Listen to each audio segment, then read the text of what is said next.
this video, I'm going to show you some tips and tricks of the editing that I have learned from experience of being a YouTuber and what things do work, and to show you just a very basic things that you need to do while editing your video for you to gain as much viewership as possible and to retain your audience for as long as possible. Right now, all of my editing is done on LumaFusion on iPad, and it doesn't matter actually which application you're doing it, because anytime, at least if it will allow you to have a different video and audio tracks, it can be done into any application, like including Premiere, DaVinci Resolve, or anything else. So as you see right here is what I use as my video editing track, and this is one of my videos that I edited for myself and for one of my YouTube channels. And here I will show you some things for you to understand what things that you need to do, just step by step, very simple things. I'm not going to teach you every single thing that I do right here because it's again video by video basis, but I'm gonna show you some few things, very basic things that you need to do in all of your videos just to retain your audience, your viewers' attention for as long as possible, because this viewer retention will allow you to gain larger watch time, and of course it will transform you into subscribers in the future or right on this video. So what I will show you right now is I'm going to show you just one project. This is the beginnings, or this was the beginnings of the other video, the other footage that I showed you. And what you see right here is uncut footage. Only cut that you see right here is right here, because I was recording with my camera, and my camera has the limit of 4 gigabytes. Yes, and the file right here was 4 gigabytes already, and here just stitched to this next file and nothing else. I have 2 video files right here. Both of the video files have their own audio as well, so this is video and audio combo. So let's say in different footages, in different video editing software, you might see something like this instead, having like 2 video and 2 audio files. Like in my case, I'm just gonna use 2 video files because this will be easier for me. And as you see, like I have one video file above another. I'm not gonna show you below video file because it doesn't matter, but I'm using below video file because this is the footage from my computer that I'm actually talking about in this video, and it has the audio track as well, because this track right here has a my microphone audio recorded as well. So what I do right here, first things first, that you need to remember is that when you start recording the video, I do the clapping 1, 2, 3, and the same thing you can hear in the below track. I'm just gonna let you hear if you want. Test 1 2, test 1 2, test 1 2.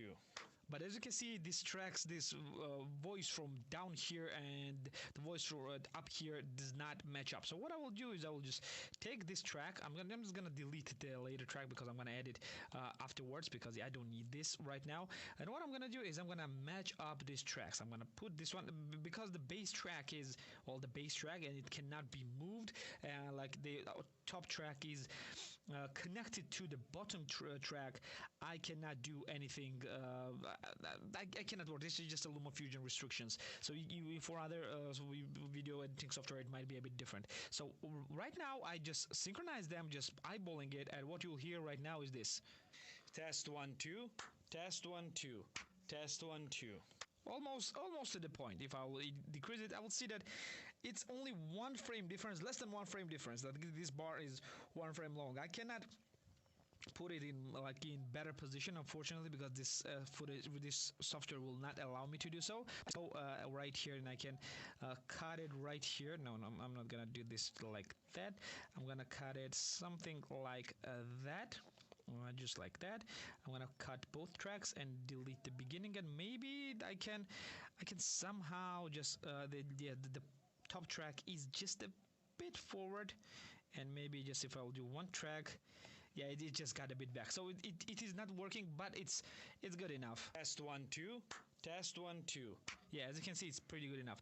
This is the synchronization of the audio. You can do this on every single track, if you, or every single video, if you're recording in separate microphone. If I was recording on this microphone, this audio right here, then it would be a bit easier for me. But because I'm recording two separate video tracks, it's still necessary to do so, because this waveform is what allows me to synchronize these two tracks. Then what you'll see is like I have a bunch of movements, etc., etc., because I started recording way before that I need. Then I needed, because I was doing a different things that I was watching for. I did just some curtain stuff, some preparation, and then after that I started talking. And when I talk, sometimes, as you can see, I have a bunch of pauses right here. What you need to do is put away all the pauses from your video. Take them away.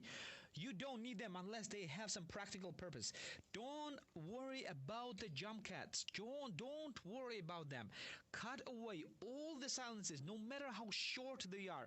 Not unless they are like very unnatural. Because sometimes, like this pause right here, cutting out this pause right here may be a bit unnatural. But I think it's still way too long, and I'm just gonna delete this.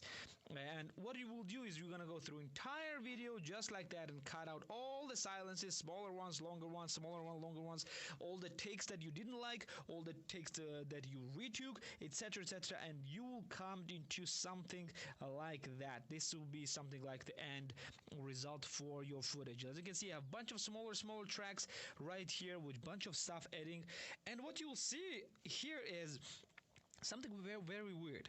As you can see, I talk right here, and then suddenly it jumps frame. Then continue, it jumps back. And then I continue, jumps forward, jumps back.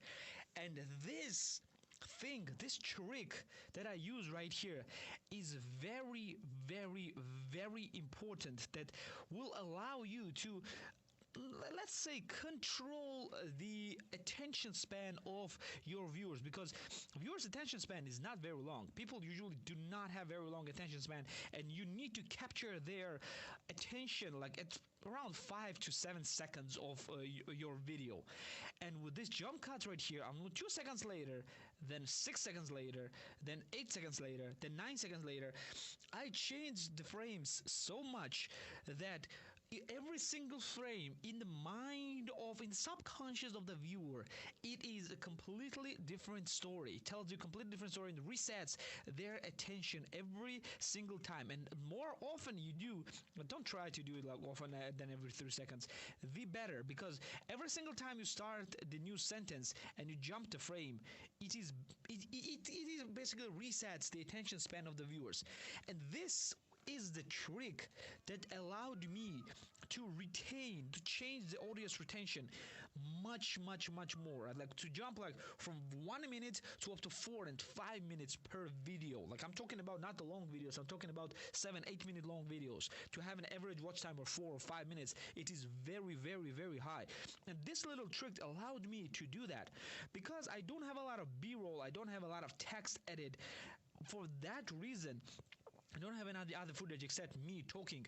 This jump cuts like that, and I don't have any transitions. I just jump like from here to here immediately. These jump cuts allowed me to be very interesting for my viewers for the longer time. Plus, because all the jump cuts were made on the points where I cut it out all the silences or all the mistakes that I was making, which is another very powerful trick that you can use. Like, use the jump cuts and and what I do, if you didn't understand what I do, is that this is the normal cut, this is the normal my like frame, and then when I've switched to here, I'm gonna show you by increasing size, I changed the framing. Basically, I changed from here to here. That's exactly what I did. That's the only thing that I did. And it is extremely simple. It can be done in any software that allows you to work on your framing or allows you to work on your different tracks. It is a very, very, very simple thing to do, and a very, very powerful thing. All you need to do is just remember this frame. For example, the frame that you changed, for me it was to remember this frame. Go to here, copy this one, copy attributes, and then paste attributes to every second clip that I was using, or every the first. It doesn't matter. Like I did it into different parts and different clips, and this allowed me to have quite more interesting video with far less B-roll, and you will see the B-roll on the top right here, like on the top lines, top small lines are all the B-rolls that I have. As you can see, like other than these two tracks, the B-rolls are very, very scarce, but still it retains the audience attention by a lot. So use these jump cuts, use these just framing changes, or if you could do the position changes, for example, if it can change the positions every frame, it would be even better. But yeah, the jump cuts are just frame changes are doing just fine, so I would not worry about more than that. Other thing that I would suggest you to do that and add different elements. For example, when I start this one, as you can see, the element pops up right here that tells who I am, kind of like subtitle who I am, so people would remember my name if they will come to my video. And after that, I have a subscribe animation. I'll try to include the link to this subscribe animation, and try to include this every time, like I don't remember how often I think I put it around every 2 minutes or something like that. Yeah, it's right here. I put it around every 1 minute at the beginning, and then every 2 minutes a bit later, and 3 minutes if the video is way too long. So this reminds people to subscribe. You don't need to tell to subscribe. If you'll tell for your viewer to subscribe, it's better, but sometimes you're getting tired of it and you don't want to beg people to subscribe. And this simple animation just allows you to automate this stuff.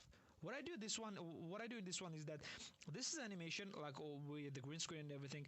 I talk right here, and then what I do is just move this one out of the frame. Like in 2 frames, bam, it's gone.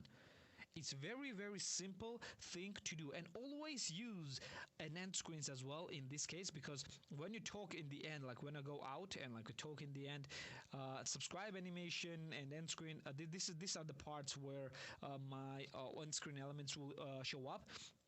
And this will just, if people will go to the end, they're most likely to subscribe to your channel. So why the hell you would not use this? So always use the end screen as well. I'll try to include this end screen, or I will try to include all the end screen, the places where you can find an end screen. By the way, you can find the end screens on Placeit as well.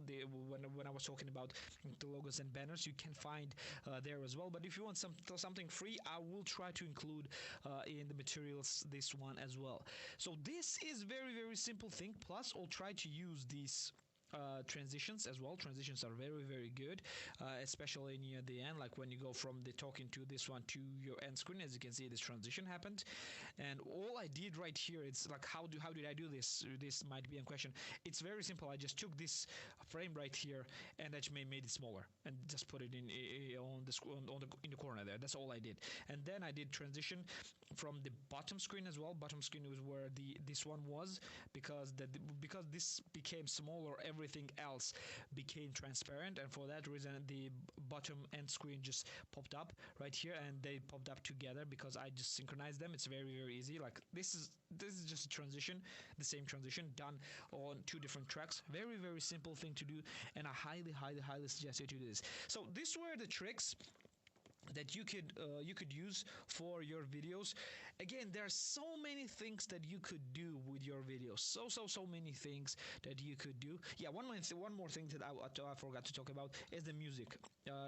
Always include the music, and do not go for the music on more than -35 decibels. Like -40 to -35, depending on what type of music you use, is the sweet spot. Don't go more than -35 and less than -40. Yeah, it's because the minus is because I'm telling more or less a bit differently. So this will be it for this lecture. Always try to retain viewers' attention by changing whatever is happening on the screen. Always try to show up something different, something new every few seconds. Like change, if you don't have anything to show, change the frame, change the framing, show up some text or something like that. So try to do something to retain attention as long as possible. This is the difference between the successful and not successful YouTube channel, because the longer you retain the attention of your audience, the better and the more successful your channel be. So this will be it for this one, and